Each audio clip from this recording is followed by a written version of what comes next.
2026 নির্বাচনে বিজেপি ক্ষমতায় আসবে পশ্চিমবঙ্গে। এখন থেকেই শুভেন্দু অধিকারী করে দিলেন বিরাট ভবিষ্যৎবাণী।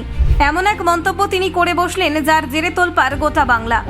বিজেপির ক্ষমতায় আসার ইঙ্গিত দিয়ে শুভেন্দু বললেন, বিজেপিকে আনুন, সব সাফ করে দেব। কিন্তু এই পরিস্থিতিতে ঠিক কি সাফ করে দেওয়ার কথা বললেন রাজ্যের বিরোধী দলনেতা? যাদবপুরকে টার্গেট করে বড় কথা বলে দিলেন শুভেন্দু। নো ভোট টু মোদির কারণেই মমতার ভরসার জায়গা যাদবপুর। সরাসরি তোপ দাগলেন বঙ্গ বিজেপির এই দাপুটে নেতা। যাদবপুরে আবারও ছাত্রী মৃত্যুর পরেই শুভেন্দুর করা বার্তা, বিজেপি আনুন, সব পরিষ্কার করব। যাদবপুর বিতর্কে শুভেন্দুর নতুন বিস্ফোরণে রাজনৈতিক অঙ্গনে শোরগোল। তৃণমূলকে টার্গেট করে শুভেন্দু বললেন, যারা রবীন্দ্রনাথের ছবি পোড়ায় তারা বাংলার রক্ষক নয়। যাদবপুরে ছাত্রী মৃত্যুর ঘটনায় আবারও উত্তপ্ত রাজ্য রাজনীতি। শুভেন্দুর নিশানায় মমতা সরকার।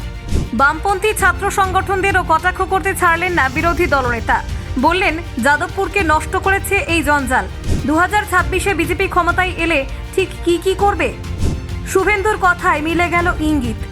দেখুন, যাদবপুর বিশ্ববিদ্যালয়ের সম্প্রতি এক ছাত্রীর রহস্যজনক মৃত্যুর ঘটনা নিয়ে ইতিমধ্যেই গোটা রাজ্য উত্তাল। এই সংবেদনশীল পরিস্থিতিতে মুখ খুলে রাজনৈতিক মহলে নতুন বিতর্কের জন্ম দিলেন বিরোধী দলনেতা শুভেন্দু অধিকারী। এদিন সাংবাদিকদের মুখোমুখি হয়ে তিনি সরাসরি যাদবপুর বিশ্ববিদ্যালয়ের পরিবেশকে প্রশ্নের মুখে দাঁড় করান। তার অভিযোগ, এই প্রতিষ্ঠানটি আর শিক্ষাকেন্দ্র হিসেবে নেই, বরং মাদকাসক্তির আখড়া হয়ে উঠেছে। শুভেন্দু অধিকারী বলেন, যাদবপুর বিশ্ববিদ্যালয়ের সংবিধান মানা হয় না। তার দাবি, যারা হেরোইন ও চরসের আখড়া চালাচ্ছে তাদেরই মমতা বন্দ্যোপাধ্যায় লালন করছেন, কারণ ভোটের সময় ওই ছাত্রছাত্রীদের একটি বড় অংশ no vote to Modi slogan তোলে। তার মতে এটাই প্রমাণ করে শাসক দল তাদের রাজনৈতিক স্বার্থে বিশ্ববিদ্যালয়ের এই পরিস্থিতিকে প্রশ্রয় দিচ্ছে। তিনি আরও ইঙ্গিত দেন, বিজেপি ক্ষমতায় এলে যাদবপুর ইউনিভার্সিটির এই অস্বাস্থ্যকর পরিস্থিতির পরিবর্তন ঘটবে। তার স্পষ্ট মন্তব্য, বিজেপি এলে সব সাফ করে দেওয়া হবে।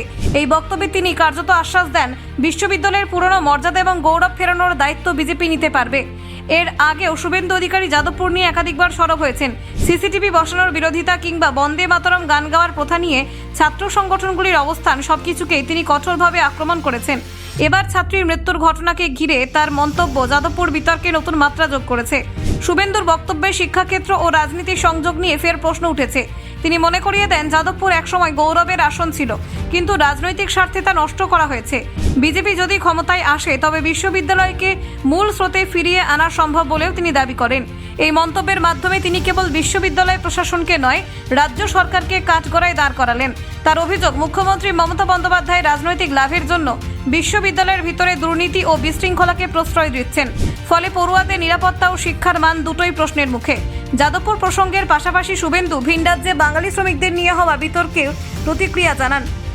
সম্প্রতি নানান মহল থেকে অভিযোগ উঠেছিল যে বাংলা শ্রমিকরা হেনস্থার শিকার হচ্ছেন। শুভেন্দুর দাবি, এই খবর অনেকটাই ভুয়ো। হরিয়ানা সরকারের প্রেস বিজ্ঞপ্তি অনুযায়ী যাদের আটক করা হয়েছে তাদের অধিকাংশ বাংলাদেশি অনুপ্রবেশকারী।